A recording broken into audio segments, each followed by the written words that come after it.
got them mad Jimmys, got them mad Jimmys, got them yellow tops, got them the Anthem podcast. This is Corey. Good afternoon, everybody. This is Rob. I figured that since Baltimore was in the news, I'd bring up the show we're most known for. Wow, that was something.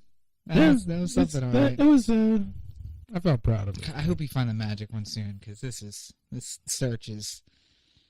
It's like the 9th season of Survivor, where you just don't care anymore, and you're like, oh yeah. So I was having a conversation with Aaron, I believe, and others about Real World. Remember when Real World was like real people? Oh yeah. And then all of a sudden it became like models and wannabe actors and stuff like that. It was Jersey Shore was the switch, because Jersey Shore was supposed to be Real World, Jersey Shore. And they were like, these kids are insane. They need their own show. And then, like, after that, it switched to be, like, nobody could top Jersey Shore. So let's just make it all beautiful people. Well, no, what I was specifically speaking to was, like, it used to be, like, you would watch Real World Hawaii or something like that. And there was one person who was, like, marginally attractive. Oh, yeah, yeah, And you would just be like, well, I guess I'll like her. Right. I guess I'll have a crush on her because she's the closest to attractive. Hawaii was the one where the girl jumped in the pool naked like 10 minutes after she got there, right? Yeah, something like that. That girl who was like marginally attractive but not really special. Right. Yeah. But you said to yourself, like, you're like, oh, she'll do it. Yeah, for now. Yeah, it should be the one. But now it's all beautiful people. Right. Well, that's because all these actresses are making their careers by starting out in reality TV. Yeah. Or they think that they're going to start their career. Right. By starting out in reality TV. Well, some of them do. Some of them have lucrative porn careers. I was going to say. Teen Mom 2 girl, she's doing well. Yeah. Stripping and doing porn, so. Yeah, I guess it's the thing. Hello and welcome, everybody. It's a nice little intro conversation. By the way, I'm going to flash you back. Road Rules Real World Challenge. Never watched it. How did you never watch that? See, I liked catching up on Real World when they had like a marathon, but I never got into Road Rules. I was much more into the Road Rules than I was Real World, because you travel and you're in the camper. I guess that's where we separate. I guess that's the end of the two of us. Well, except for Road Rules Real World Challenge, where they came together. See, but I was my disgust of the Road Rules people was so strong that I couldn't even watch the challenge. Oh, well, fair enough. Oh, you know what? Miz was on Real World or Road Rules, one or the other. And then now he is a wrestler. Yeah. So there are careers. I just thought about that. There are careers that start. Otherwise, they just keep doing those reunions. One of them was a politician, I think, too. What, really? I think so. I think one of them ran for office. How do you go into politics after that? Like your dick's been on national TV. Well, to be fair, though, there are a lot of politicians. That doesn't really preclude anybody who's currently in politics from being. Yeah. If that was a prerequisite, then there would be a lot of people who weren't. Well, speaking of national politics, Baltimore has been kind of the center of national politics this week. Yeah. On many, many, many scales, I suppose. Well, I'd like to start off with the good. Okay, so we're going to start out with the good story. Yeah. And lead into the bad. Last night was the Star-Spangled Spectacular, which I have termed America jerking itself off to videos of itself. Yeah. But yes. It was good, though, because I was there. I went down with Aaron and my mom and my sister, and we enjoyed the music and the pageantry and the fireworks, and it was a good show. Here's what I'll tell you, and I mean, I'm super patriotic. And then I didn't have to actually see Martin O'Malley in the flesh. He was just on like 15 videos that played throughout the night. Was he in the period garb too, on a white horse? No. That was just the one shot for the Sun paper. See, no, and I joked about America jerking itself off, but I know Martin O'Malley went home and watched himself on that white horse. Oh yeah, yeah, just like, oh god. Well, there was one. Jordan Sparks hosted the thing with John Lithgow. How do you get those two together on a program? I don't know. It just happened that way. Oh, John. I had so much respect for you. But at one point, Jordan Sparks left to go to Fort McHenry. She got on a boat and went to Fort McHenry from Pier 6. Right. Which is where the base of operations was for the celebration. It was Macy's Square, right, if you will. Yeah. Right. But she went to Fort McHenry, and she had to interview illustrious Governor Martin O'Malley there. And she lobbed him like the ultimate softball question of like, what does the national anthem mean to you? Right. and he had his perfectly worded remark. Probably the only time that O'Malley has ever been like given like a piece of paper with like a perfectly worded remark on it. He's been like, no, this is good. I'm just gonna stick with what's on the paper. I'm not gonna miss South Carolina this week. And then he actually performed it well. Right. He took his moment in the spotlight and performed it well. And then Jordan Sparks' reaction, which I thought was funny, was like, "Wow, that's a really good answer."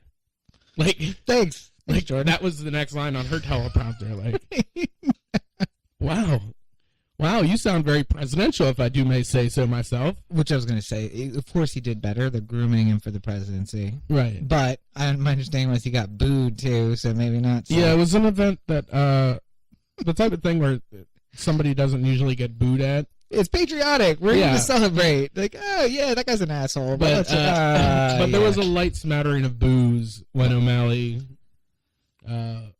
was on the screen. Long history with the city. Yeah. So, yeah. But and when I'm thinking of Martin O'Malley on his white horse, literally on his white horse, and just like hearing the boos and being like, I skipped Iowa for this. Yeah. This better be pay off. Right. Well, and here's the thing. My part of the problem is there's no national television cameras in Iowa, though. True. No, there is. Yeah. Everybody's there covering it. Everybody's going to be there covering it. Maybe, actually, this took over some of that space. Right. So maybe he made out just as well as he would have being over there. But here's my problem with the Star-Spangled Spangleivation or whatever it was. Yeah. It was not about celebrating the Star-Spangled Banner. It was not about historical patriotism. Nothing. It was about making money. It was about making money for the federal government and the state. And the first this time when they proposed it first, back in 2005, the estimates were that it would barely clear. It would bring in tax revenues that would barely clear what was spent on it. Right. So they were like, we'll have like a little thing. We'll have a little thing at the at Fort McHenry. And that'll be it. And then a couple years later, that was in the doldrums of the Iraq War, where patriotism probably wasn't the most popular thing. Yeah. And I'm not saying it was Obama because it wasn't, but at the end of the surge, and we're winning in Iraq, and Afghanistan's looking good. Can we do a hand quotes winning in Iraq? Yeah, I was going to say, well, we are winning. A quote unquote winning in Iraq. Well, it's like Iraq and God, we can get into that. But Iraq and Vietnam are very much the same way. It's like, let's throw a lot of troops at it. We're going to push them back on their heels, and then roll out and say we won. Like, let's cut down the number of deaths, and then we'll say we won and ran. What I did like to tie these two things together. What I did like is that there was a lot of history that was cut in with the performances and stuff like that. Well, and that's the thing. They were talking about the British doing a 2-stage attack on land and on ground, or on land and on sea. And the idea was that when the land front didn't work, when 7,500 American troops took out the British armed forces, the ground attack went back and said, all right, well, we'll just wait for them to bomb the shit out of Baltimore, and then we'll take it by sea, and then that'll do that.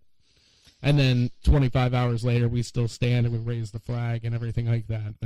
Sent them goddamn British back down the Chesapeake. I like how they come with, they're the America of 200 years ago. Yeah. With, let's just throw our entire force at it, and then they get defeated by people with sticks, and much like America, they go down to just be like, we didn't want your shitty ass city anyway.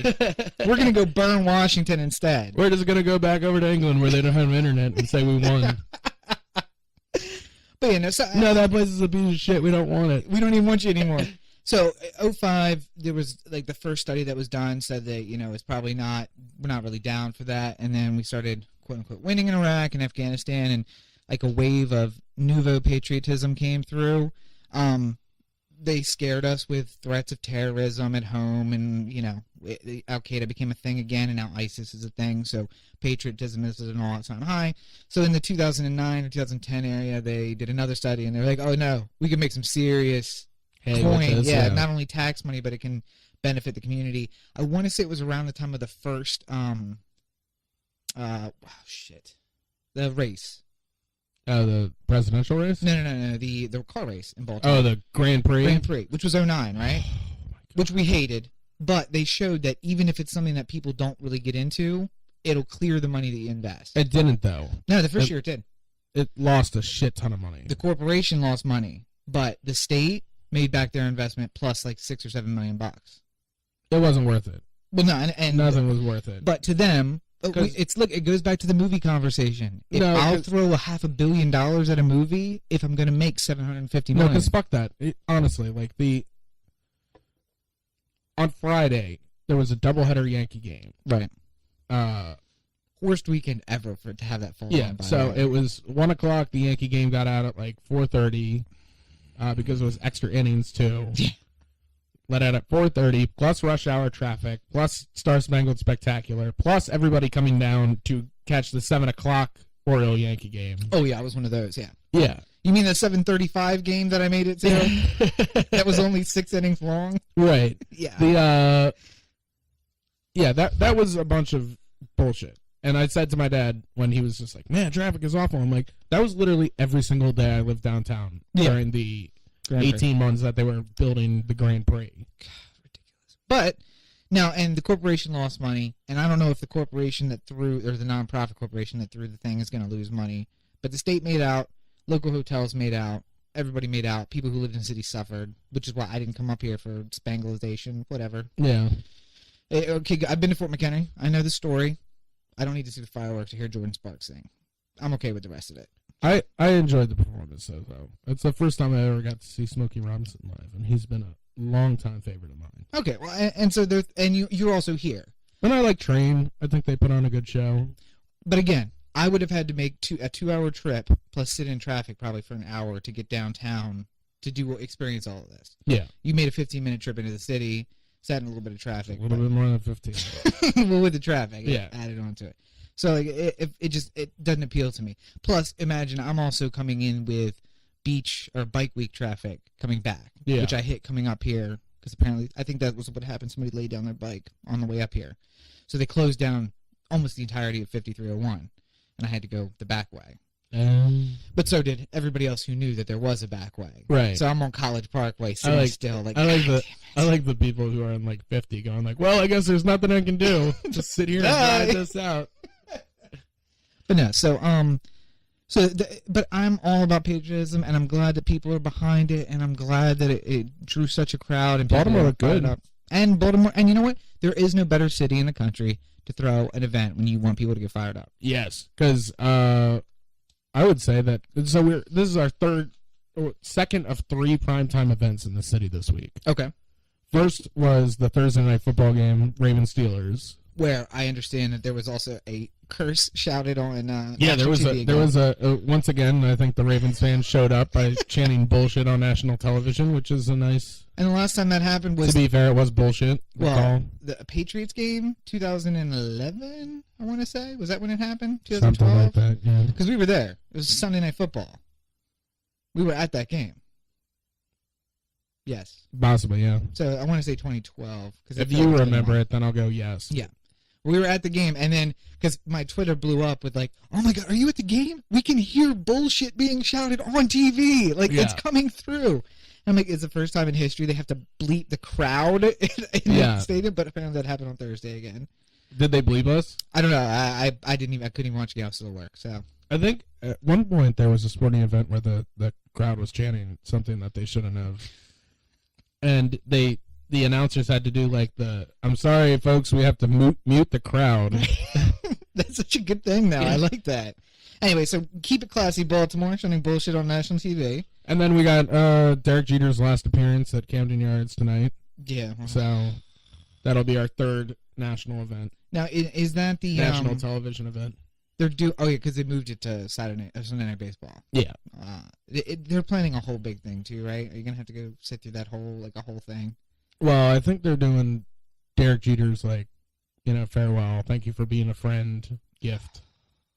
I was watching Golden Girls while I was eating cereal this morning, so thank you for being a friend. It's just stuck in my head. Right, yeah.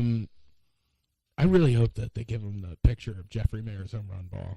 Like, that would be of him reaching up with the line of the shields. Like, yeah, that would be good.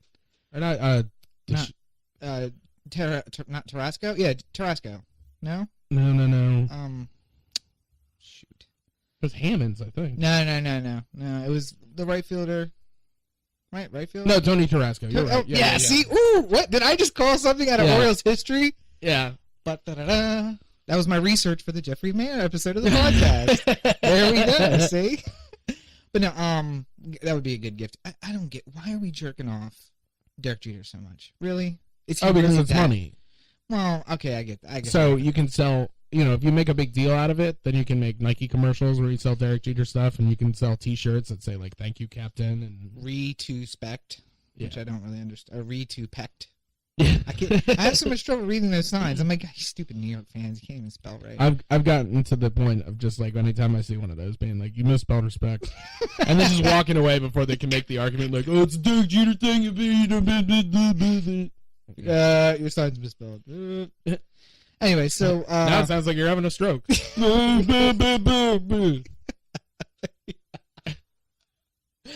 Anyway, so we have Baltimore's of national concern this week, which is great. And I do want to say, super patriotic, and I love it. And come out and see Fort McHenry; it's fantastic. Take a tour, definitely 20,000 pictures. Go out to North Point, which I don't think enough people do.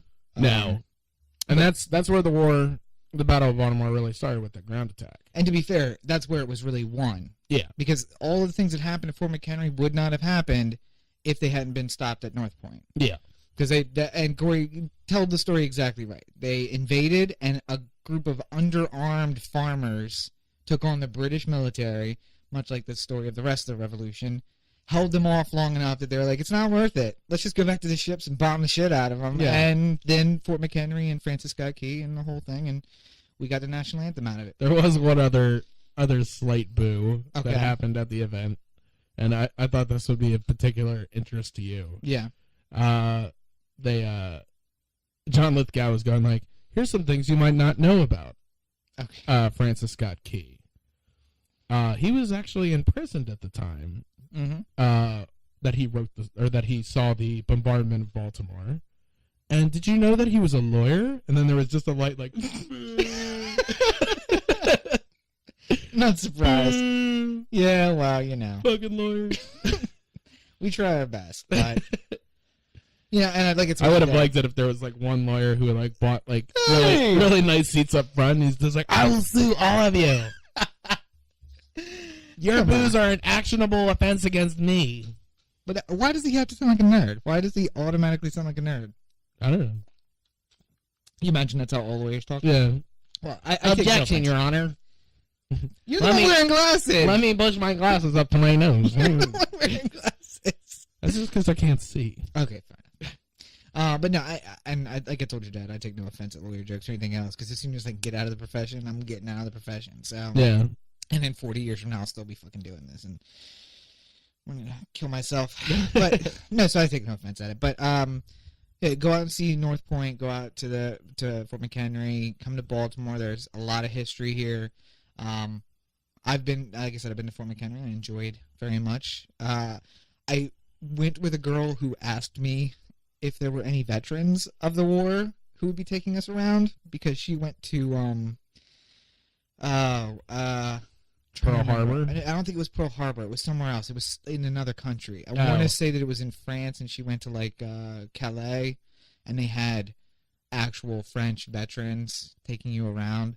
Like, this is where we came in from Britain, and we took that wouldn't be a bad idea, because there's now that I'm thinking about it, not the 200-year-old veterans thing, but the there's a lot of there's no work for veterans kind of thing. Like, you come home, you've defended your country, and now you're like homeless, right? Because nobody wants to hire the man with the one leg kind of thing.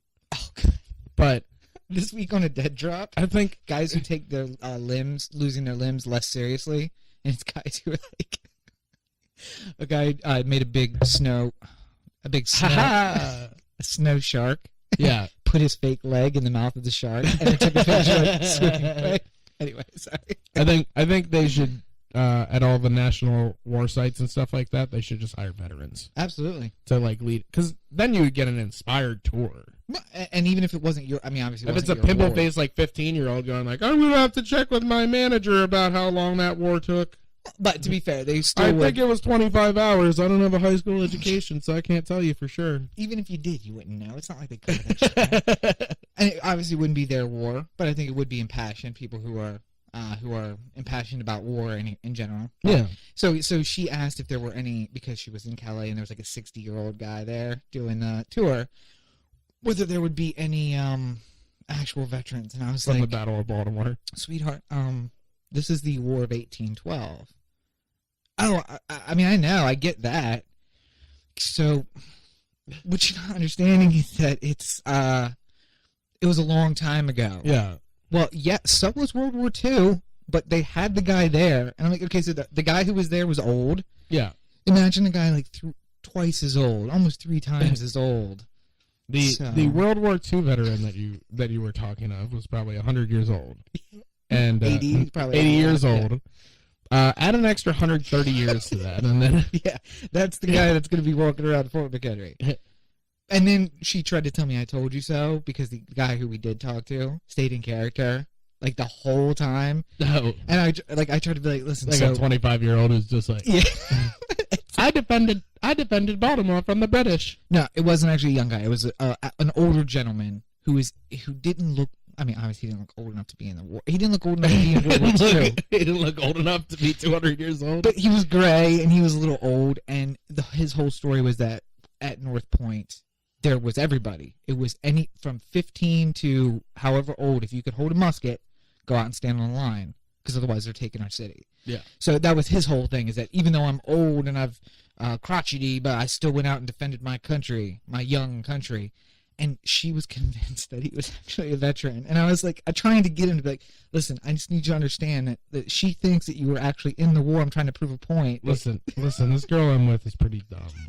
So, can you drop the character for just a minute and explain to her that you were born in 1963? Yeah. Something. Come on, man. That at one point in your life you wore bell bottoms. Like. So, yeah. So, besides that, come to Baltimore, it's fantastic. But I guess the bigger deal is that Baltimore has not only been in the news for positive things. Yes. I see. Do you have an alert? What is that? It was a comment for the blog. Oh, okay. But it was not real. So. Oh, damn it. That's the problem. I get comments like fed right to my phone, and then I look, and then it's just like, you write good blog. I like blog. I will tell everybody about blog. Come see my blog. Yeah, and then it's like DUI lawyers wrote that, and I'm just like, Oh, by the way. Commenting on something from like 20 weeks ago. I don't want to. I would be remiss without bringing up a congratulations to you. We have a new member of the Anthem family. Corey is a daddy. I'm very, very. Congratulations, Corey. I'm not a father. You are a father I'm of not a father. beautiful 6-week-old baby kitten. A cat. I guess you wouldn't have a baby. Aaron is a cat mama now. And it has your last name, which, as far as the courts of this state are concerned, means that you're the father until proven otherwise. That cat. So, yeah, I generally think cats are evil, and I'm not a fan. I do as well. And that cat in particular is very evil. Yeah, and I'm super allergic. And it's dander. Makes you itchy. Yeah. Yeah. So. I woke up in the middle of the night on Tuesday. Yeah. Choking. because of the cat. Like I woke up like without breath. Yeah, like doing like like that sound. And like of course I'm like, trying to like catch any kind of breath. I can't do anything, and Aaron's like, "What's wrong? Talk to me." I'm just like go back to sleep. You're waking me up. Stop choking. Go to bed. So congratulations to you on being a cat daddy.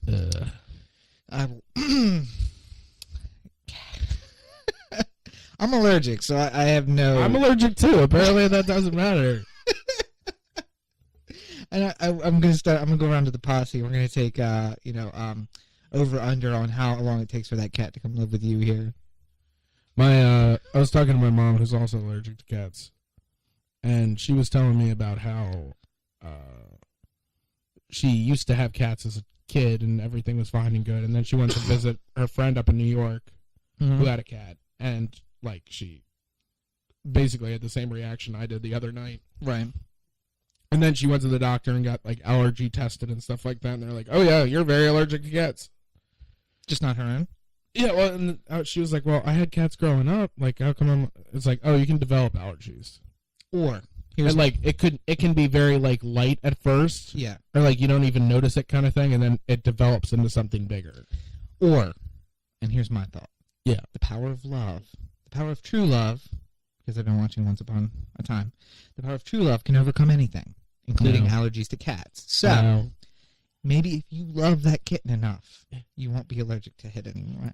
That's the type of thing I'm gonna take when I get like cancer or something like that. I'll just be like, the power of love is what will keep me alive. Yes, yeah. And then all the doctors will be like, "No, you need chemotherapy." I'll be like, "The power of love, the power of love, love me." Stand on the top of a mountain without a shirt on and just be like, "Love." Oh, that's right. The air's thinner up here. It's not good for my lung cancer. Why are you assuming you have lung cancer? Probably the cigarettes that I smoke every day. And that's why you need to stop smoking. John, go get a vaporizer. You know, it's weird how I. We're gonna have to do the vaporizer episode at some point soon because your buddy was talking about it. Which one? I don't know. I can't remember exactly. We'll figure it out. But we're gonna have to have a vaporizer episode at some point. Because even though I'm smoking cigarettes and that's like known to be not good for you, I still have like that vaporizer is gonna kill me in 3 years. I guarantee. I love getting that argument. Yeah. You don't know what that's doing to you. Right. You're smoking cigarettes. Right. What are you talking it's about? It's like I'm like stabbing myself in the heart like directly, and I'm just like, I don't want that thing that's gonna kill me any faster. Yeah. Well, anyway, so I guess I'm living in the world where like there's still like 90-year-olds who smoke, and like they'll never zero fucks given. They'll never get cancer ever. Yeah. And then the people who like pass out or like die at like 40 from lung cancer. It's just like it's like a roulette wheel of whether or not you get cancer. Yep. But then the people who do the vaporizers, like regardless, are gonna like keel over and die one day. 60. Yeah. My plan is already be dead by 60. So. Not really a bad thing for me. I don't care. Leave a casually good-looking corpse. Exactly. A little salt and pepper, and I'll be good. Although I'll be all white by then. But look at my dad as an example. So, anyway, back to the topic at hand. I'm not giving you a chance to get into the dental impression. Will, you're probably right. Well, I was going gray at 15, so. He went all white at 30. I'm on borrowed time. I'm on my mom's side of the family time. I think you touch it up. Yeah. Oh, is that what you think? Yeah. I dye a little bit. No, I haven't. You don't even do the just for men, like the hair part. You just do the mustache and beard color, and then you just do like a little bit at the hair at a time. You're just like, this takes forever. I haven't dyed my hair. Get the full package, sir. I haven't dyed my hair since She Who Shall Not Be Named decided blonde would be a good idea and dyed me blonde. I have blonde beard hairs. Me too. I have 3 different colors in my beard hair. I have brown, blonde, and red. Yeah. So from time to time, my beard looks gray, but if you like examine it, it's actually. When I got back from Hawaii, pretty weird. I actually found a gray hair in my beard, and I plucked that thing. Oh Jesus! Don't do that. 15 of them will come to the funeral. So I plucked it out, and then I took a picture of it, and I said, "This far, but no farther." I demanded of my face that we have no more gray hairs. But so going back to the topic at hand, putting this train back on the tracks. Baltimore also been in the news this week. Also been in news this week for some not so good things. Yeah. Where do you want to start? Baseball or football? I guess we should start with football because that's the more. Hope people skip this and don't hear my commentary. Because as I said on Twitter. Having a conversation with me about Ray Rice, which is obviously the Baltimore topic of the week, is a great source of quotes for our future innocent girls listen to thing Rob says. And get upset. Yeah, It's because we're gonna have to tighten up the name, but it's that's like the charity, the 41 charity. Innocent girls listen to Rob. But no, because we realized we were walking around the stadium and I was saying some things that probably would upset people if they were to hear it. Well, I will say that on Thursday, I saw 16 Ray Rice jerseys. That was a big news story, actually. One of them did the tape over across the like, you know, taping up the number and the name and like making a show of it, which I count as like a half. Because you still wore the jersey. You still wore the jersey, but I mean, like, you're sort of making a political statement at that point by wearing it with the tape. Yeah. I still like the people who like have like Miguel Tejada jerseys, and they just put a piece of duct tape over top the name and just write Jones. I'm gonna repurpose this number 10 Orioles jersey. Right. Just hoping somebody new comes on the Ravens with the. All right, so listen. So for those of you who of those 16 jerseys, I think like 14 of them were women. Really? Which really upset Aaron. Yeah. Well, and it upset Aaron, and yet it was. We'll get to that. So if anybody's been living under a rock, of course, Ray Rice. Breaking news. Ray Rice was suspended 2 games by the NFL back in July because a video of him taking the somewhat lifeless body of his then fiance, now wife. She was knocked out, but we didn't. She was limp. We didn't know what happened. Maybe she was drunk. She passed out. But anyway, he was taking her off the elevator. There was an assumption that this video was bad for the NFL, so under their moral conduct code or whatever, they suspended him for two games. And then this past week, through somewhat mysterious circumstances, TMZ, wasn't TMZ, it was TMZ. Was it Sports. TMZ? Yeah. TMZ released a video of what happened inside the elevator, where we saw his wife and him arguing. At the time, fiance. She's now his wife because she can't testify against him. And became his wife shortly after. Oh, I shouldn't say that. They love each other and they got married. It just so happens that you can't be forced to testify against your spouse. So there's that. Right. So what we saw from the elevator video, if you haven't seen it, feel free to watch it if you'd like. I'm not going to put it in the video because I just don't want to support that kind of thing. But we see them arguing, and we see Ray pulling in Evander Holyfield with the like kind of side lean uppercut and basically just knocked the shit out of her. Yeah, and then she hit the railing on the way down. Fell out. He stands there basically unconcerned about the situation. Like nothing happened. Until the door opens and he goes to leave and he realizes there's people waiting for the elevator. Yeah. And then he kind of goes back in and picks her up and takes her out. So, and we saw the end of that. So then the question is, when did the NFL have the video? Who sent it to TMZ? How did they get it? Why did the NFL not have it first? But in the end, Ray Rice is now indefinitely suspended, which is only the second time I think that's happened. First being Michael Vick. And you told me an interesting quote from Michael Vick, which... What was it? I love this. This is so precious to me. Michael Vick, I woke up and there was an ESPN like alert on my phone. The push notification. Yeah, and I looked at it and it said Ray Rice or Mike Vick on Ray Rice. There's some things you just don't do. Michael Vick, who, to remind you, indefinitely suspended for dog fighting. Yeah. Having a dog fighting ring in his home. Well, outside of Not only that, but like just murdering dogs. Yeah, like, and served you're jail a time. worthless dog to me, throwing it down the flight of stairs, like shooting them, the worst things you can imagine to a dog. Right. Indefinitely suspended, did his jail time, got out, kicked his suspension, and is back in the league, now playing for the New York Jets. Yes. Ranked relatively high on the fantasy football stats, actually. As a backup? No, as a flex, I think. Because they go in and they do that Vic package where he runs sometimes and he throws sometimes and he catches Here's sometimes. some free fantasy advice. Don't pick up Mike Vick. Don't pick up Mike Vick. Because he's not going to get any snaps. And we saw week one, he doesn't get, they were talking about how this Vic package and how it's got so much auxiliary. Even if he's the starter, don't pick up Mike Vick. Just because of the dogs? No, just because he's not that good anymore. Oh, okay. Well, fair enough. That's your fantasy advice for the week. Yeah, there's your free fantasy advice. So, that usually you have to pay the $5 a minute line to hear this sort of thing. But call into our listener line and get free fantasy advice when we call you back eventually.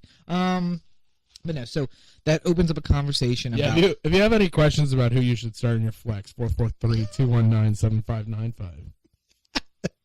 Leave a message. Text or a voicemail. I'll get to it. So but not you, Rob, because we're playing this week. Oh, right. That's right. And I'm underperforming massively. The games haven't even started yet, and you're already losing. Yeah, I was going to say, you were offering somebody a 50-point handicap, and I was like, I'll take that. Corey's the commissioner of our Posse Fantasy League, so he can grant those handicap points, I suppose. Okay, is that within your power? No, that was a joke. Oh, okay. I thought that was within your power. No. Yeah, so I'm scheduled to, at this point, end at 2-12, I think, by the end of the season. You're going to get 2? Yeah, that's what they said. I play Aaron at some point, so... Back to Ray Rice. It opens up a conversation about many things, one of which being the kind of arbitrary suspension process and the power of Roger Goodell, who I would say is on the way out now. Well, Goodell has been sort of famous for making suspensions based off of a gut feel. Yeah. How some players will get like 5 games and some will get 2 and some will get 1, and like there doesn't seem to be any like rationale for like. Yeah, I saw a meme. Like almost like one of those like, have you ever like come to a boss or something like that, and it's just like, how many widgets should we get for this weekend? 5. It's like, what's that based on? That seems completely arbitrary. It's just a feel. I have a feel that it's a 5-widget week. Yeah. Well, so I saw a meme that had Ray Lewis on it, who everyone may remember. I think that's pre-Roger Goodell, actually. But it said that Ray Lewis, who was suspended no games for obstructing justice and pleading guilty to that charge, and it said he should have just killed that bitch because he obstructed justice in a murder investigation and got 0-game suspension. There's a guy who smoked pot. A couple of guys who have been suspended 5 or 6 games for smoking pot and testing positive for a recreational drug, not a performance enhancer, a recreational drug, which, by the way, at 2 states in this country, you can now smoke legally. Yeah, use like alcohol. Right. And Ray Rice got 2 games for an alleged domestic violence incident. Right. So it opens up the question about the NFL and the arbitrary nature of everything that they do. Congress is apparently now involved again, and they're going to hold some hearings. Here's the thing.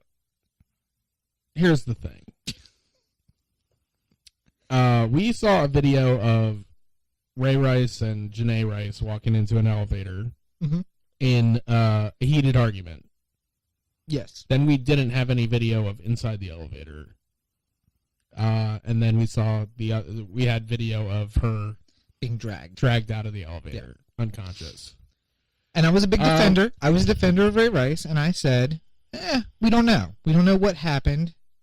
Well, I think that's the thing. Everybody was saying that.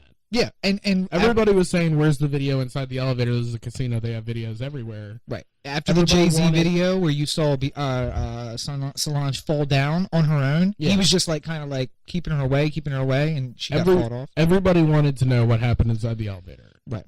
The district attorney had the video inside the elevator. Apparently, the local police sent that to the NFL, but that's still kind of fishy. Right. Ravens, I don't know if they had it or not, but they said they don't. I don't know. And there's nobody reporting that it was sent to them, so I guess they're okay in the meantime. Well, and there's been unconfirmed there's been reports made by anonymous people who are supposedly in a position to know. They say the NFL had it way back as soon as it happened, or that the Ravens had it. They didn't give it to the NFL. That they were trying to, this is our investment. Don't send that to the NFL. We'll take the 2 games. We'll walk. Yeah. And that TMZ got it actually from somebody at the NFL. So who knows? Well, here's where we lie. If anybody along the line had done a proper job of this, then Ray Rice probably would still be a member of the Ravens. Yeah.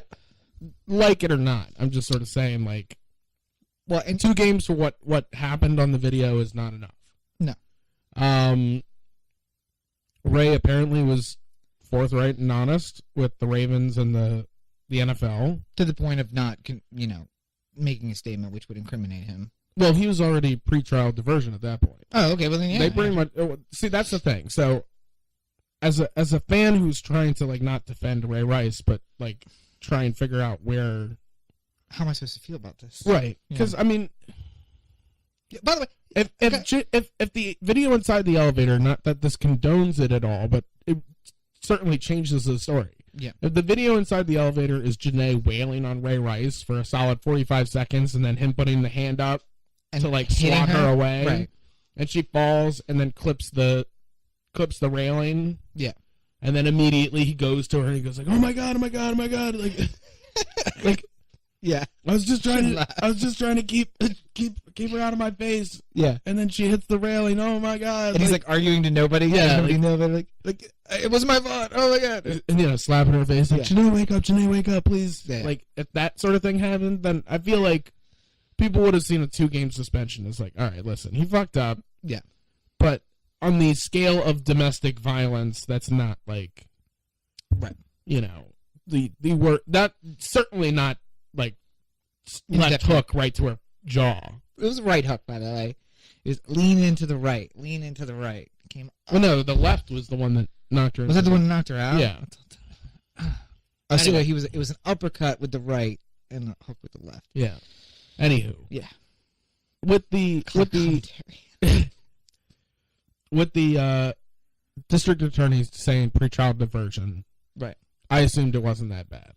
And they'd seen the video. Right. And they made that decision. Right. With the NFL saying 2 games, I figured that, Ray and Janae went up there and said what happened. Yeah. And the NFL, along with the fact that there wasn't going to be any criminal charges pressed, decided to just give them the 2 games, and the Ravens were just like, yeah, the NFL has spoken, we'll just go with that. We'll let it go. Yeah. If at any point somebody had done more to fit what actually happened, then I feel like Ray Rice would still be a Raven. But we underreacted, and now we feel as though we need to overreact. Yeah, well, I mean, everybody along the line had underreacted, so therefore we have the people have risen and ended Ray's career basically. But like you can't. Well, here's the thing. There are 3 facts I want to point to. And I'm pretty sure that maybe you can give me the legal analysis on this. At one point, it was a misdemeanor, and then it got bumped up to a felony. Right. Well, and I'm pretty sure I heard somewhere along the line that like if it's a misdemeanor, you need the testimony of the victim, but if it's a felony, you don't. The opposite. Is that the? Opposite. Oh, okay. Some misdemeanors you can be proven just by the police report or by. Well, it still has to be beyond a reasonable doubt. But generally, you don't need the testimony of the witness or the victim. Generally, with a felony, it's serious enough that you do.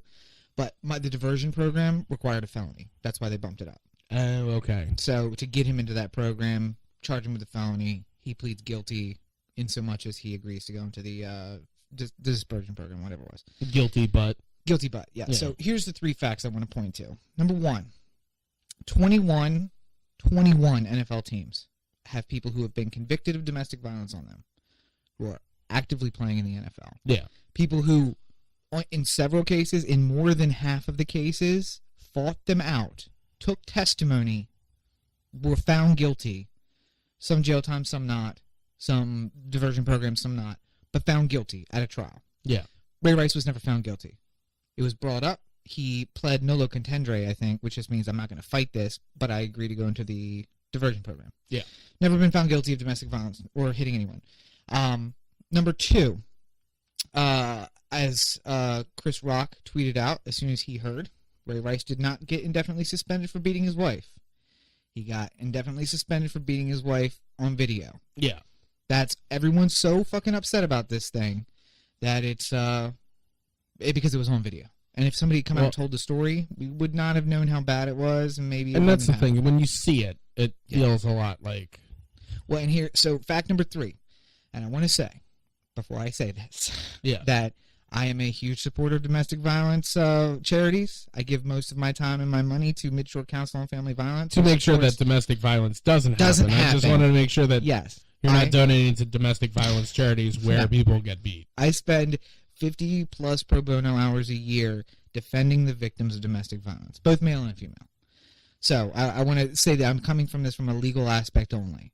The reason that the state's attorney, most likely, I can't tell you for sure, but the most likely the reason that they went for the diversion program is because on the video, you see Janae hitting him more than once. Yeah. Now, that does not justify what he did. It doesn't justify the overreaction. But in the video in the hallway, you see her smack him several times. Then they get in the elevator. She smacks him again several times. He overreacts and hits her. She's actually taller than him, but he outweighs her, and obviously he's muscle and she's not. Pretty much everyone's taller than Ray Ray's. Yeah, I was going to say. So, and it's hard to say how much of the injury came from hitting the rail versus him hitting her. Right. So going to trial, that is on the top of that, he's an NFL star. Let's just say that. So going to trial on that, I would not want that case. No. It's hard to prove how hard did he even hit her. Did he hit her hard enough that she lost her balance and then hit her head and that knocked her out? Did he knock her out and she just hit the railing on the way down? How much should we give credence to the fact that she smacked him several times before he hit back? Can you make a self-defense argument to that? I could probably make a self-defense argument to that. No, because you're not required to meet force with force necessarily in self-defense. Yeah. I can't kill you in self-defense of you hitting me, but me over using more force. Well, yeah, but I mean, like, if somebody's attacking me on the street and I need to step over what they did to end it, then that's fine. Yeah. And that's justified. So do you really want to go to trial with that, knowing that the video shows that she smacks him, not only smacks him outside the elevator, but then gets in the elevator. He gets in first. Yeah. She follows him in the elevator, which to me is going to the... Anyway, so on a legal standpoint, it's a rough case. And that's why they said the diversion program, and that's why they didn't pursue it, and that's why, in my mind, he should not have a lifetime suspension. If you're going to do it, my mindset is all about equality. Yeah. And when you have guys who have gone through a 3-day trial on a first-degree felony assault with a domestic violence topper, or whatever you want to call it, with details of domestic violence, and they go to trial and they don't beat it and they get found guilty and they don't get suspended at all, and they come back and they're still playing 5 years later in the NFL. Yeah. That's it. It's either you're getting suspended for beating your wife, or you're getting suspended for embarrassing your team in the NFL. And he got suspended for embarrassing his team in the NFL. Yeah, and the worst thing of all of this is... I was shocked that the Ravens released him. Yeah. But at the same time, they couldn't. They had to. Yeah, and I agree. They did have to. And there was no way of riding this out. Mm-hmm. And you couldn't suspend him after the fact at that point either. Yeah. Because it would have just looked reactionary. Well, and so well, I'm going to get to that. One thing I do want to say is that the worst part is the victim blaming, where they ask why Janae stayed with him, why is she defending him, and all those things. Don't question the victim. Yeah. We don't know what's going on in their life. She's making that decision. Yes, some people stay because they're in a cycle of violence and they want to stay with the abuser. By the way, there's stories about it. I'll try and find a good one and put it in the show notes. Mm-hmm. But after this whole went down, there was a lot of great stories about the hashtag why I stayed. Yeah. Or like hashtag why I left. That was like, if you need, fuck celebrity, fuck pro sports, whatever. But if you want like a real like, life of like why, what domestic violence is like out there, then that's a place to go. And I'm not a fan of it's victim blaming, slut shaming, and none of that thing where we look at the person who is the non-responsible person and we ask them questions. Let them do what they're going to do. Whatever reason she has for staying, whether that is that it is not that bad or that she is okay with that. She thinks he's changed and she'll have to learn down the road that he hasn't, or that, as I've heard previously in other cases, that she likes the lifestyle, and if that means taking a punch every now and again, she's okay with it. And you know what? I don't judge her for that. She likes being rich. She likes having that lifestyle, and it's not right, and it's not good. It's certainly not psychologically helpful or healthy, but that's what she chooses to do. That's what she chooses to do. So that's what's important to But don't blame her. And don't ask her. I don't necessarily. I mean, like, you know. I think nobody knows, so there's a lot of people who are jumping to like any kind of conclusion as to why she would stay or go. Yeah, but I think that overall we should just. I'm almost to the point where like this is getting out of hand, and we just need to leave them alone. Yeah, absolutely, just let it go. It's not. We're all upset. We've all seen the tape. Yeah. Let's stop getting, especially for Janae. Why rile it up more? Yeah, why just keep talking about it? Like, yeah, she has to be horribly embarrassed to have that video out on TV every single hour. Yeah, like, yeah, just playing all the time. So, like, well, and the other thing I was going to say is that I want to point out that you were 100% correct last week when I said that. We talked about how Derek Jeter will be on the Yankees payroll forever. And I said, if he shows up... Alex Rodriguez. Alex Rodriguez. If he shows up and pisses dirty the first test next year, the Yankees are going to be like, ah, shit, now we got to pay him for another year. But they're going to sit on it. Well, no, he'll get suspended and they don't have to pay him. But, I mean, like, it's one of those, like... They'll keep him. He could show up being 800 pounds. Yeah. And they'll just be like, it's not even worth the $25 million to cut him. Right. Or $75 million over the next 3 years. Yeah. Even though in the long run it probably is. Yeah. But not whatever it is. It's easier to eat it than it is to deal with somebody taking up a spot on the roster. But that's what football does. Baseball says we'll take up that roster spot and just pay the cost. Yeah, you have to be historically bad to like get cut in baseball. But football with a big contract. The owners are like, fuck it. What do we have to pay him to get rid of him? Yeah. And that's what happened to Ray Rice. That it was minimum. A pure money determination. Yep. Ray Rice is not worth. Ray Rice is no longer worth this much money. Mm-hmm. B, Ray Rice is keeping Ray Rice is not going to make us more than we're going to lose either in public sentiment or actual money raised by like having it. Sponsorships and everything else. The reason why movie stars get paid $20 million a movie is because your name is worth $20 million to the studio. Plus, to the movie, having Tom Cruise in a movie means that theoretically $20 million worth of people who like Tom Cruise are coming and spending money, regardless of what it is. Fair enough. At least 20 million in one. Right. And Ray Rice, and they cut him. Yeah, Ray Rice isn't worth 19 or the 9.5 million next year, which is the minimum that he's getting paid at least 9.5 million to walk away. I think the details of the contract are probably more complicated than that. It'll get bargained backdoor, and they'll figure it out. Yeah. But basically Steve Bisciotti said, "Forget it, cut him. I don't care. Yeah, let's walk away." And so you were right about that. They will do that. Yeah. And so that begs the question, moving on to the third story from this week, is Chris Davis and his suspension for amphetamines and whether or not that will affect him coming back after next year, because he's still under contract for 1 year. Well, will they cut him and eat the money for the contract? Well, they can cut him at any time and not have to pay anything, really, because he's on, what do you call it? The arbitration. Oh, okay. This is his last year of arbitration. Okay. So the Orioles can probably make the argument that they'll give him the smallest raise they possibly can. I think he's making like $10 million or something like this year. Yeah. So they'll say like, all right, $10.5 million, and then Chris Davis and his camp will go like, well, this is a guy who's capable of hitting 53 home runs, so that's a $20 million a year player. And more often than not, they split the difference and pay him 15. Right. But I think the Orioles will get what they want with this one, just because at the end of the season has been less than it was the year before, and he got suspended at the end. Right. So, but they still have. He is under contract until next year. Yeah. He can force them to pay him. Right. One way or another, either cut me and pay me, or let me sit on the bench and pay me. Basically. Yeah. And will they choose to cut him and pay him? Probably not. Will they choose to play him? Probably, but they don't have to renew the contract at the end.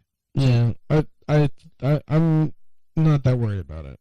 I think the fact that this is not steroids, yeah, and that Chris Davis has ADD, or ADHD, whichever one it tends to be for him.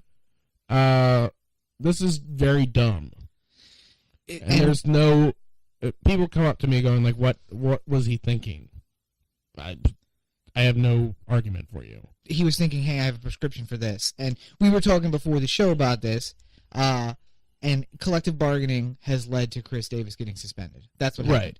That they gave in, that the Players Association gave in on this in exchange for something else. Well, and, honestly, it was... the reason why it had to be collectively bargained was because there was so much history of abuse throughout baseball. Not just with the steroid era, but what was it? I can't remember the name of the player. I remember hearing it in Ken Burns baseball. A notable base dealer would always slide head first, never feet first, because he had cocaine vials in his back pocket. Oh, hey. And he didn't want to break his cocaine vials sliding. Nice. So he'd always go head first. The history of people in baseball doing drugs, both recreationally, performance enhancing, that sort of thing, has led to the point now where baseball has to be super aggressive at everything. And I have ADHD. Rob will tell you I don't take medicine. Rob will tell you that I can, when I'm focused on something, I'm good, but when I'm not, I'm all over the place. Yeah. And you don't take the medicine because you don't like how it makes you feel. Right. But Chris Davis is. But there's some people I know who have ADHD or ADD, and they need the med. Like, they cannot. There is no time in their day where they can, focus. And we have no idea what it is. Right. So, and here's what I'll say: he got the medical waiver like the last 3 years, 4 years, whatever it was that they were reporting on. Who knows? He had it when he was in Texas. But that was... But there was a time when you didn't need it for Adderall either. Right. And to be fair, he got suspended for amphetamines, but it was in the form of the ADHD medicine that he took, Adderall. Because, the reason why it has to be categorized as that is because if you're a college student trying to stay up late, you don't have ADD and you're trying to finish a paper, then Adderall is speed. Yeah. For somebody, without the negatives. Chemically, if you have ADD, it does not have the same effect that it does if you I don't know, probably it's the same as if you're diabetic and you have the insulin. Insulin. Yeah, but if you take insulin, it'd kill you. Yeah, if I don't have diabetes and I take insulin, it doesn't work for me. No, it'd probably kill you. Yeah, where it saves the life of somebody who has diabetes. So anybody who's out there thinking that oh, I took Adderall once and finished a term paper in an hour, there you go. That's not the same as somebody who has ADD and just some people literally need this medicine to deal. And you know what? Honestly, with I don't want to speculate because I'm sure we'll hear at some point because everyone's asking the question, why didn't he have the exemption? But Chris had a really bad season. I mean, it was good and bad. He had the 25 home runs and the 80 RBIs and the 194 batting average, 196 batting average. So there was the good and the bad. But good defense was hurt sometimes. It was a very here and there year for Chris. But, if I'm used to taking the medicine and now I can't take the medicine and then all of a sudden I'm hitting 195 and I feel like that's the reason why. Start taking the medicine. Yeah. And Jason Giambi had a rally thong with the Yankees. Yeah. That he thought was the reason that they were winning and got into the playoffs. Yeah. Baseball is one of those sports. I haven't washed my jersey all year because we've only lost one time that I wore the jersey of the game. Yeah. So I'm not going to wash the luck out of it. Right. Don't want to do that. And it's dirty as shit. Right. We saw it. You saw it on Friday. We were pointing out all the dirt stains on it when we were smoking the other day. I wore it to Hawaii because I was afraid that if I didn't have it with me, because I have it with me literally all the time. Yeah. And I didn't want to leave it in Maryland and go to Hawaii and have the Orioles go on a cold streak and not have access to it. Not have access to wear it while I was watching on TV, or is it because I left it in Maryland and now we're not going to make the playoffs because I took 10 days in Hawaii and didn't take my jersey. So he went with me to Hawaii and it was there in my bag. But it just even more if you're drugs are drugs, regardless of whether or not they're a prescription or not. Have you ever seen anybody who's addicted to a drug when they're not on it? Like, if somebody's addicted No, to that's coke, never happened in my life. If somebody's addicted to cocaine and they go a week without cocaine, then you notice like they're like squirrely and they're like, do whatever I can to get cocaine. It sounds like a roommate we used to have. Nick. Who got married, by the way? I was kidding, by the way. That was totally a joke. Nick is like the most anti-drug guy I have now. He eats White Castle and drinks beer. That's his drugs of choice. He has orange juice in the fridge. Like, that's how much of a productive member of society he is. Yeah. Eggs. He has actual fresh orange juice and eggs.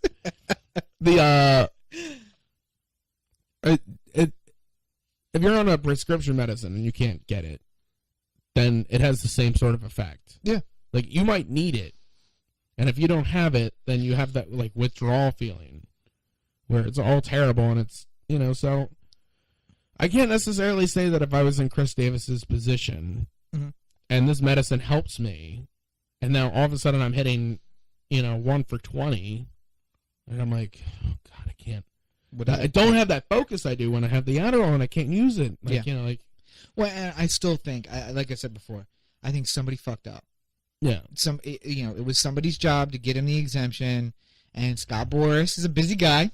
Yeah. That's his agent. He's a busy guy. He's got a lot going on. He forgot to file the exemption. Chris got called with it earlier this year, and he just said to himself, it's worth it to risk it. If I get pulled on a random, I know I'm fucked. But if I make it all the way through, at least I have the medicine that I need. And here's the reality.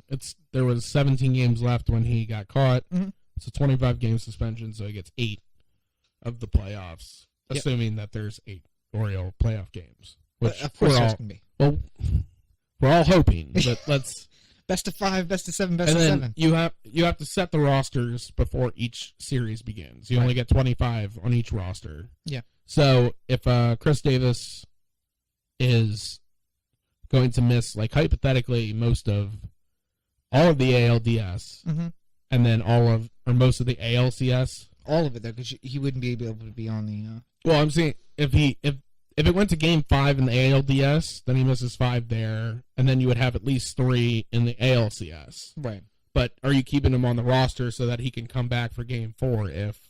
No. Yeah. Because we got through the if we're in the ALCS, we got through the ALDS without him. Right. I mean, but then you maybe have to play the Angels in the ALCS, and you don't have Chris Davis. And there's a lot. You got Jimmy Paredes playing third base for you. Okay, so there's a lot. So you don't have Manny Machado, you don't have Chris Davis, you have Jimmy Paredes or Ryan Flaherty. Yeah. Or Kelly Johnson at third base. Or bring somebody up from the Tides. Bring somebody up from... Why? Because they have to be on the roster as of August 1st. Oh, really? Yeah. I didn't realize that. Yeah. Again, and come on, Pet Players Association, what are we doing? They have to be on the 40-man right by August 1st. There's some like screwing around you can do where it's just like he's replacing an injured player. Okay, so that you can so like you could have a not suspended player. You don't get he's replacing a suspended player. Right. So I mean, like, and it doesn't hurt you if you don't have a guy on your roster in the playoffs. So Ubaldo won't probably make the roster for the playoffs. Right. But well, anyway, so it's not like he's off the team. It's just like and what I've told people he doesn't play during those games. What I've told people is, listen, he is batting 196. Yeah, he's got 25 home runs. Yeah, he's got 80 RBIs, but he's batting 196, and he hasn't been the clutch guy that we knew him to be last year and in 2012. It's just not been there. The 53 home runs are not there. I don't think that he's batted in clutch situations the way that he did last year. Maybe that's because he had the medicine or he didn't. I don't know. I don't know what the cause is, but if I'm Dan Duquette, I talked to Chris about I go into this trying to negotiate a long-term deal, not a super long-term deal, but a maybe 4-year, 5-year deal. Get him for cheap. Try and get him a little bit less than you would, because I think he can do the 353 home run season. Yeah. Not necessarily exactly like that, but something similar to it again, because he still has that ability. Right. So I don't know. Well, let me ask you this though: when we're looking at the playoffs, the concern about the playoffs. I mean, I think he could do what Nelson Cruz did this year. With 280, 40 home runs. Yeah. Like that's a reasonable. But again, this year we're going in the playoffs. I give you a short list of 3. It's bottom of the 9th, and there's 2 outs. Yeah. And we got men on 2nd and 3rd, and we're down by 1. So we got to score 2. Yeah. What are the 3 names that you want up at bat? Well, number 1, is Chris Davis on that list of 3 men? Yes. Is he? Yeah. Really? Yeah. So who are the other 2? You need a home run. Okay. Is what you're saying, right? No. Because any hit scores. Any hit scores. A hit scores. I'm sorry. 1. I think I was confused by your. No, so we're down by 1 with 2 men on. So you can down by 1 with 2. 2nd and 3rd, or 2nd and 3rd. Second. Oh, okay. Any hit scores. You just need somebody who's clutch enough to get the hit in. Anybody who's on the roster, even if they're injured. Yeah. Well, is Chris Davis in your top 3? Of that, given those parameters. I would really like to look at numbers. That's go with your baseball is such a number game. Adam Jones is number 1. Okay. Number 1, Adam Jones, because even though he has a propensity to strike out, I still feel like he comes up in those situations. Clutch. Yeah. Nick is one of those people. Yeah. Because he's just our best, all-around hitter. And I trust him for a flare. Just a hit. That's all we need. Get somebody in. Send us to extra innings. But how is Nelson Cruz not on your list there? How is the catcher Caleb Joseph? How is he not on the list now? Well, and that's the thing. There's players who seem to be good at those situations. Yeah, but they're not necessarily is Caleb Joseph the guy I want up? If it's just we're down by 1 and we need to tie this game and we need the home run, yeah, nobody on bottom of the 9th, 2 right. outs, and we just need to get the pop the homer so we can get into extra innings. Yeah, minimum. Yeah, no, not in that situation. But Chris Davis isn't necessarily the guy I want up there either. He's the one I want up there. I'd go with Nelson Cruz. Put Nelson Cruz up there. Well, because Cruz hit 40 this year, or 39. Hopefully, at some point he'll hit 40. Yeah. But Cruz is obviously the home run guy this year. Yeah. But there's a lot of variables there. Jones is good for a clutch home run. Yeah. Wieters has done it a lot. Flaherty. Didn't he hit the clutch home run 2 weeks ago? Something like that. Isn't that what that Yankee fan in front of us was talking about? Yeah. The one that you put the brakes on real quick when you realized she was married. One of the best impressions of me that I've ever seen is Corey. The girl. We were at the Yankee game, and one of the things I hate when Rob is hitting on you. By the way, here's a subtle hint. He sort of gets the arm flares, he's Andrew Dice Clay. It's a little muted. Yeah. But he sort of gets the let me holler at you for a second. His arms get involved. Is that how it is? Yeah. Okay. But some girl said something about the Kane show. Wait, first of all, let's back up. The thing I hate about Yankee games is that Yankee fans are actually attractive. I hate when I see a cute girl in pinstripes. And I'm like, ugh. Yeah. So, strike 1, you're a Yankees fan. And you're sitting with all Orioles fans. What? Right. Really? Come on. You got invited into town. Right. So, Yankees fans, strike 1. But knew a lot about the Orioles. Very excited to be at an Orioles game, and she knew what was going on this year. So, okay, so there's a plus. And then Ryan Flaherty, she was joking about Ryan Flaherty being our savior, which, as I enjoy that humor as well. Yeah. And then, then the third one was what? Third one was no, this one, the one that you just brought up. Oh, shit. What was that? Kane show. Oh, Kane show. Yeah. So, Rob heard all those 3 points, and then he decides he's going to spit some game at her. The only single girl in the row, too. Well, the only girl by herself in the row. And then he goes all right, well, here's what you got going for you. First, you're really excited to be here. Then you know about Ryan Flaherty, and then at that point, she puts her hand up, and we see the massive rock on her finger. Clearly, I'm just I'm in a very happy marriage at the moment. And Rob, I could see Rob see it and then make the just put on the brakes. So he's just first, I'm really excited that you're here and that you're into the game and that you know so much about Ryan Flaherty and that you listen to the Kane show on Mondays, I assume. And then the phone came out of the pocket and we were on the phone. Off. And I was just out of it. But your impression of me was fantastic. You didn't say anything, and then later on you were Yeah, no, I saw the moment that you noticed the ring, and you were like, cut that shit out. I'm pretty sure she saw the moment, too. I don't think so, because she continued the conversation, and I just got distracted by my phone. I was like, I think girls like it when you get caught like that, though, too. Do they? A little bit. Some of them. Hey, here's the thing. It wouldn't stop me. I don't give a shit about the ring. But it's, as I told you, it's about the effort. I'm not putting in the effort when you got the ring. You want to come chase me, I'm open for it, but I'm not going to chase you.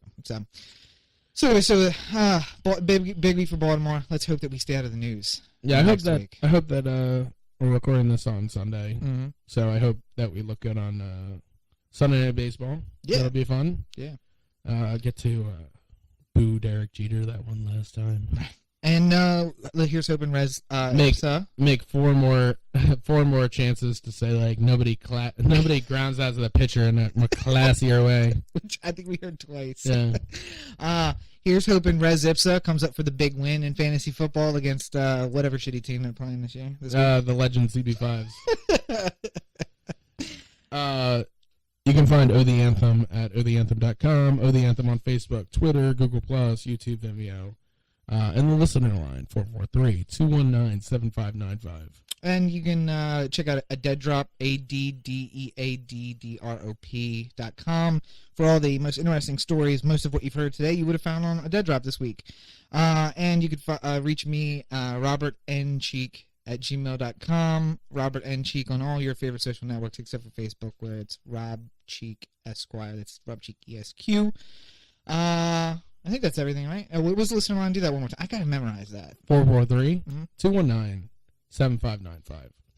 So, thank you guys for listening. As always, you are listening to the O The Anthem podcast, part of the O The Anthem digital network. For Corey, this is Rob. Have a great week, everybody. See ya.